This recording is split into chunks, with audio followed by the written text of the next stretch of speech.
नमस्कार, आप देख रहे हैं एआर न्यूज और मैं हूं आपके साथ आरती सिंह आजाद।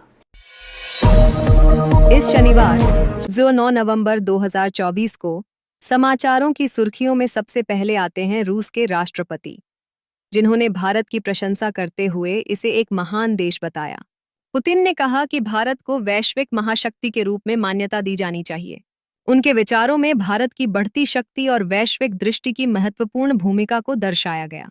प्रधानमंत्री मोदी ने भारत रत्न लाल कृष्ण आडवाणी के 97वें जन्मदिन पर उन्हें शुभकामनाएं दी। यह एक महत्वपूर्ण क्षण था, जिसमें देश की राजनीतिक विरासत और आडवाणी की योगदान को याद किया गया। पीएम मोदी ने आडवाणी के प्रति सम्मान प्रकट करते हुए कहा कि भारतीय राजनीति में उनका योगदान अद्वितीय है।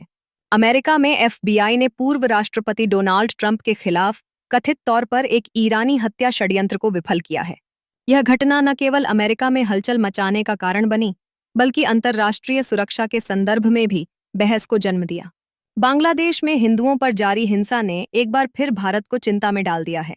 भारत ने बांग्लादेश सरकार से कठोर चेतावनी दी है कि वह स्थिति को नियंत्रित करे।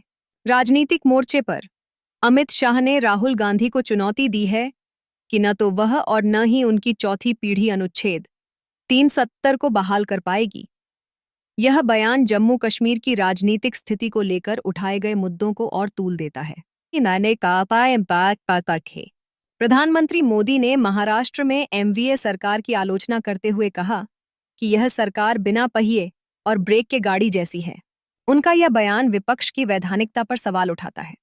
तमिलनाडु सरकार ने सर्पदंश को अधिसूचित बीमारी घोषित किया है, ताकि इसके खिलाफ उचित कदम उठाए जा सकें। इस बीच जजों में व्यापक रूप से विवादित रहे मुख्य न्यायाधीश डीवाई चंद्रचूड़ ने कहा कि वे सबसे ज्यादा ट्रोल किए जाने वाले जजों में से एक हैं। यह बयान न्यायपालिका के प्रभाव पर चिंतन का अवसर प्रदान करता है। भारत और ऑस्ट्रेलिया के बीच संयुक्त सैन्य अभ्यास ऑस्ट्रा हिंड प्रारंभ हो चुका है, जिसका उद्देश्य आतंकवादी और ड्रोन हमलों का मुकाबला करना है। अलीगढ़ मुस्लिम यूनिवर्सिटी के संबंध में सुप्रीम कोर्ट का महत्वपूर्ण फैसला आया, जिसमें उसका अल्पसंख्यक दर्जा बरकरार रखा गया है। यह निर्णय विश्वविद्यालय के भविष्य के लिए एक महत्वपूर्ण मोड़ साबित हो सकता है। दिल्ली के मुख्यमंत्री केजरीवाल चुनावी रणनीति के तहत पंजाब में रैलियां करने जा रहे हैं, जो उनकी छवि सुधारने का अवसर प्रस्तुत करता है। कर्नाटक में एक योगा टीचर की संदिग्ध परिस्थितियों में हत्या की कोशिश की गई, जिसमें उसने अपनी जान बचाने के लिए सांस लेने की विशेष तकनीक का उपयोग किया। मणिपुर में मुख्यमंत्री पर हिंसा भड़काने का आरोप लगाया गया है और सुप्रीम कोर्ट ने इस मामले में लीक ऑडियो की जांच करने का आश्वासन दिया है। राहुल गांधी ने भाजपा पर मणिपुर में हालात को बिगाड़ने का आरोप लगाया है, जो राजनीतिक द्वेष और सांप्रदायिकता पर चिंता व्यक्त करता है। जम्मू कश्मीर विधानसभा अध्यक्ष ने चेतावनी दी है कि यदि संप्रभुता और अखंडता को चुनौती दी जाती है, तो भाजपा समानांतर सरकार का गठन कर सकती है। विदाई समारोह में भावुक होकर सीजेआई ने कहा, अगर मैंने किसी को ठेस पहुंचाई हो तो माफ कर देना। यह शब्द न्यायपालिका की संवेदनशीलता को दर्शाते हैं। क्रिकेट की दुनिया में भारत ने दक्षिण अफ्रीका को पहले T20 में 61 रन से हराया, जिसमें संजू सैमसन ने शानदार शतक बनाया। हाल ही में भारतीय रेल के इतिहास में एक और दुखद अध्याय जुड़ गया, जब पश्चिम बंगाल में हावड़ा के पास सिकंदराबाद शालीमार सुपरफास्ट एक्सप्रेस के 3 डिब्बे पटरी से उतर गए। यह घटना यात्रियों के लिए एक भयावह अनुभव बन गई, जिससे सभी की जिंदगी एक अनिश्चितता में बदल गई।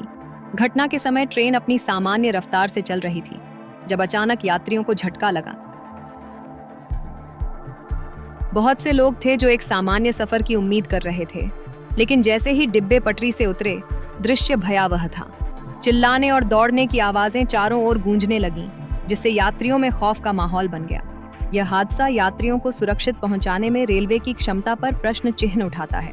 जिस समय यह घटना हुई, तत्कालीन व्यवस्था में खामियों को उजागर करता है। प्रभावित डिब्बों में फंसे लोगों को बचाने के लिए राहत और बचाव कार्य तेजी से शुरू किया गया।